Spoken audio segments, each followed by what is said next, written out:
let's get serious. Let's go to Bob Chapman, who had the biggest newsletter in the financial newsletter in the world till he retired more than a decade ago. Of course, the biggest private silver and gold broker. He's lived all over the world, South Africa, France, Germany, you name it. You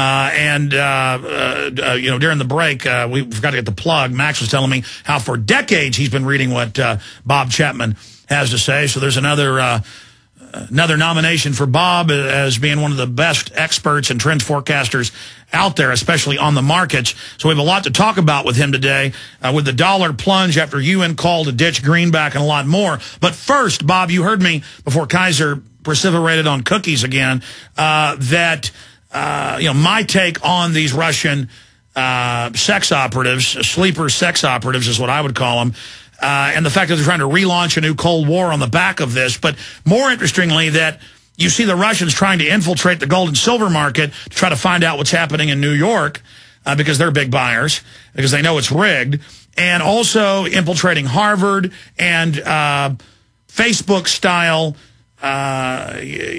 systems. I mean, that's really where the real black ops are going on. Or do you disagree, Bob Chapman? Well, it's certainly on the ground and a type of counterintelligence, and you are very, very right in saying that is real spying. And you're right. Everything else is usually done by satellite today. And one of the complaints about the good guys inside the CIA is we didn't do any of that anymore, or we're not doing much of that anymore. And that's where the action is. And so the Russians have done it, and they've done it over and over again, and they're really good at it. I mean, people in America discount the abilities of people in other countries. The Russians are very bright people. I know, I worked against them. And so it's not surprising they have such units within the United States, and they probably are guilty. But I think in your conversation with Max, the timing is very important. This has been a well-planned takedown and furtherance operation, perhaps because of the wearing out of the terrorism label, and maybe we got to find some no bogeyman, who in this case would be the Russians again.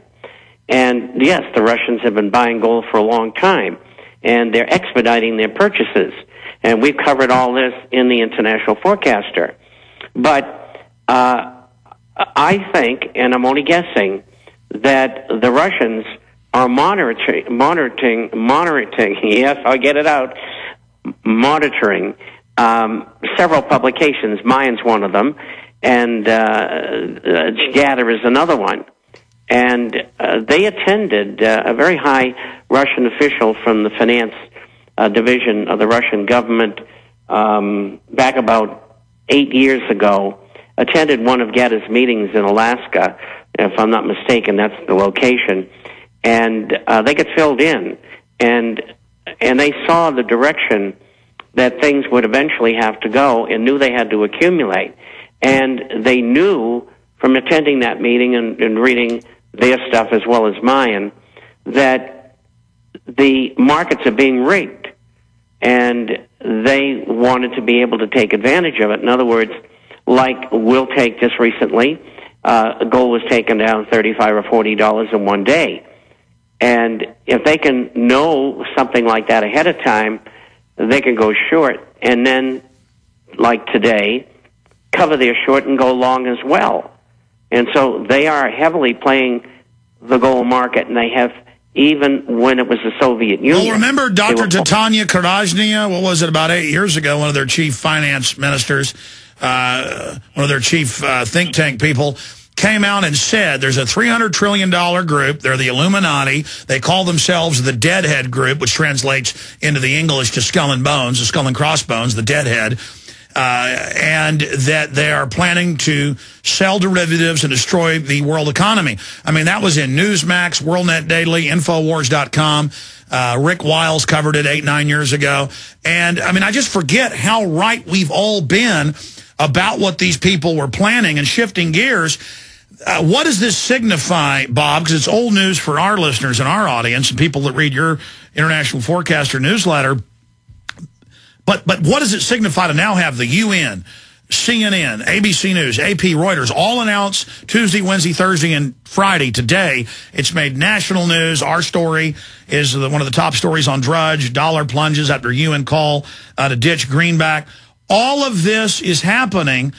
And so what does it signify that they're coming out and saying, okay, all the currencies are going to stay, but they're going to be devalued, and a private group of banks is going to run it, and it's going to be world government, as Herman von Rompuy said last November, the head of the EU.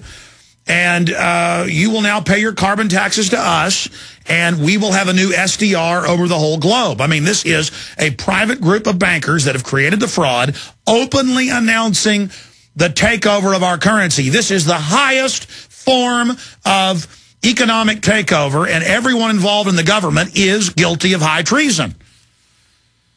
And that's absolutely so. It doesn't mean they're going to be successful in doing what they're doing.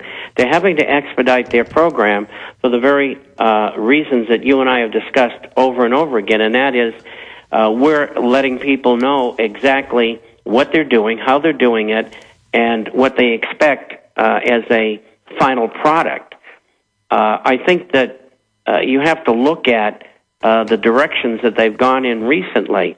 I think Greece blew up in their face, and they still may very well lose, they being the Illuminists, the services of Papandreou, because I keep on drilling them over there to get rid of them. And maybe that will have an effect. But that's what they need to do, and they need to default, get out of the euro, go to the drachma, and also cut expenses in government by 30%. Yeah, for those that don't know, explain to them that Goldman Sachs has its officials that 10 years ago set Greece up, now actually running the takeover and the handover of 600 islands. That's correct. And, of course, the puppet master in this game is not only Goldman Sachs, but the Bilderberger Papandreou. And I told him, I said, if you have, they just did another documentary. I don't think it's been released yet. But I told him, I said, if you can impeach him, however you do it, get rid of him. And you don't want to let any of your islands go for 20 or 30 cents on the dollar to a group of Illuminists. Well, I mean, literally, they swindle them selling them these derivatives, and then the country is selling the islands to the heads of the brokerage firms by name that set them up. I mean, they should be calling for these people's arrest, not giving them their islands and their highways. Hi, this